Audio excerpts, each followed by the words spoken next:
Hope I can. I hope I can be seen. um, I've been working on this idea for a while now, almost 20 years, off and on. It's somewhat, I guess the title is the best way to sum it up. It's a string theory, but not necessarily the unifying theory of physics that has tried to explain everything. It's kind of a theory that explains my theory, and others probably, that explain the ties that bind us all together. When we meet somebody, when we start any type of relationship, there is a connection between us and that individual. And that connection is proportional, the strength of that connection, the thickness of that string that connects us, that thread, is proportional to the depth of the relationship. I guess the most literal aspect of that type of connection is the umbilical cord, which is cut when we're born. But outside of that, everybody that we meet, everyone we touch, everyone we interact with, we have this type of a connection with them, this type of string, this filament that goes from one person to another. The deeper the relationship, the larger the connection. That is why, well, even before I go into the why, this connection, the more of those, the more large, deep connections we have with other people. It's not like a dental floss thread or a spider web thread, but like a cable that holds up a bridge. They get bigger and bigger, and we get more and more stable. If you have one deep connection, you're stabilized by that. But if you have two or three or 10, the more you have, the more stable you are in your space, in the space you hold as an individual. Evolutionarily speaking, the safer you are, because if you have those really deep connections, those are people who would look out for you. And I think that's why we have these things, to keep us together, to keep us looking out for each other, and to support each other when things get hard. Nevertheless, the fact that we have them, these connections, not necessarily the filaments, but these connections, the fact that we have them is evidenced when you lose somebody. Now, when a relationship falls apart, if it's not super important, it may not hurt. If it's a bad relationship, if that deep cable that's holding you and tying you to another person is like painful, when that relationship severs, that pain will go away, and it'll be an abrupt relaxation of that pain. So there'll probably be joy. If there's deep joy in the relationship, when that tie is severed, there'll be pain. There'll be deep pain, and that's how it works between two people. Now imagine this: everyone that I've met, I have a connection to. And if those people have met you, you have a connection to them. And so in this thought experiment, where there's me holding a string at point A to person B, and person B holding a string to person C, and person at point C holding a string that all the way to person X or Y or Z, in a way we're all connected.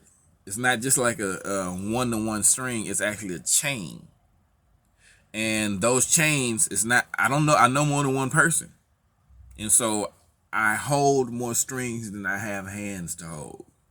And so connected to my heart are a myriad number of strings going out to all the people around me, and connected to their heart are a myriad number of strings going to all the people around them. And if you imagine that spreading out, it's more like a web that connects all of us. I think it's, what is it, 6 degrees of separation from Kevin Bacon. If that's true, that we're no more than 6 degrees of separation from each other, anyone on the planet, then we're all connected by these filaments from one person to another. And it's more than just a single line between two people, but it becomes a tapestry. And so when a friend of a friend's parent dies or loved one dies, that pain is absorbed by the people who connect me to them. But the closer I am to that pain. The more someone is connected in their network, the more ties that are bound to one individual, to the people around them, the more deeply they're connected to their community. And so when someone who's very connected to their community dies, then the entire community feels it. And that manifests itself in a bunch of different ways. There's the physical emotion. It could be great joy if the person was a terror. It could be great sorrow if the person was a blessing.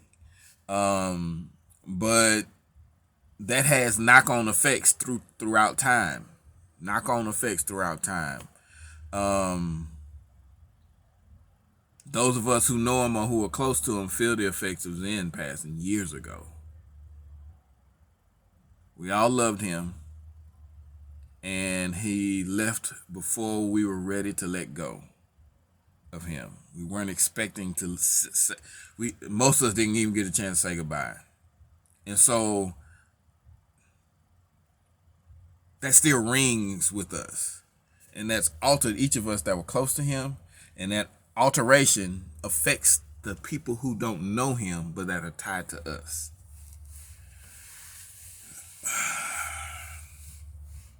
It's changed. His death created a bunch of things, a bunch of new connections. Things were born out of his passing. Things died with his passing.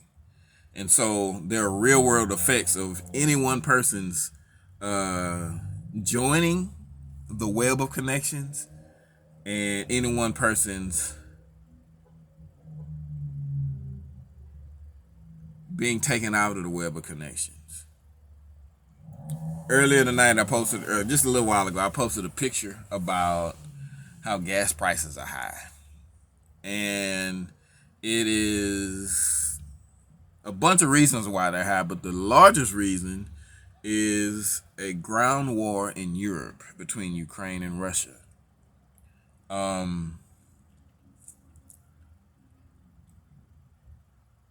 It's very far away but there are connections that tie us. Now, those filaments, I don't know anyone consciously who is Ukrainian or Russian. I think I may have met some people from Ukraine and from Russia, but like they're not in my personal life. But the trauma that is happening to our tapestry through nothing is more jarring to this tapestry than a premature death, and very few things do premature death greater than war. And so the trauma that is affecting the entire tapestry is calculatable. It is calculable. It can be calculated. And I'm just trying to figure out different ways to wrap my head around it. But just one piece of evidence to that is the gas prices are going up, because this traumatic thing is happening and a lot of people are being let go of. It's not just in gas prices. Whatever Ukraine creates, whatever Russia creates, the reaction to this war is causing ripples throughout the entire fabric that connects all of us. And there'll definitely be people who don't feel it, or who won't feel it, depending on how far this goes and how big it gets, or if it settles down tomorrow.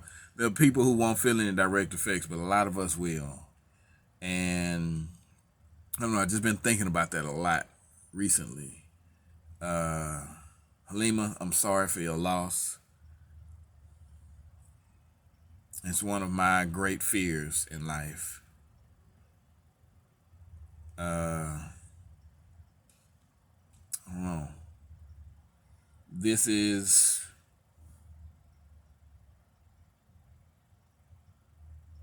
still a thought and process. I got a cite my homegirl. Back in the day, we was having a conversation at Prairie View about auras and what they mean, and if they're real, who knows. But Alta V said something to me one day. She was in the back of the car. We were riding somewhere, leaving campus. About every time you meet someone, your aura touches their aura, and there's a connection made. I'm like, we had a conversation, but that statement like rounded it out, and it was a very succinct and elegant way of stating it. So, like, that's been building in me with this string theory. So, I don't know. I'm interested to see what people think, what you think about my string theory, and the community cloth and the ties that bind us, and how do we heal from things when they break. There's another long conversation. I've had this before, and I think it's time to bring it back up because we all kind of need it. How do we hold space for negative for the negative? How do we hold space for our friends, our family, when they're going through it? Because being, I just want to surround myself with positive people doing positive things, and if everybody surround themselves with positive people, who's making space for the people who aren't having a good time? Who's gonna make space for us when we aren't having a good time? It's not enough counselors in the world, and who making space for the counselors? I don't know. But that's a whole nother conversation. Well, it's all kind of related. Let me know what you think about the string theory, about this social string theory that I've been working on, and take care of each other, man. It's been a rough 2 years, and the weather isn't getting any saner.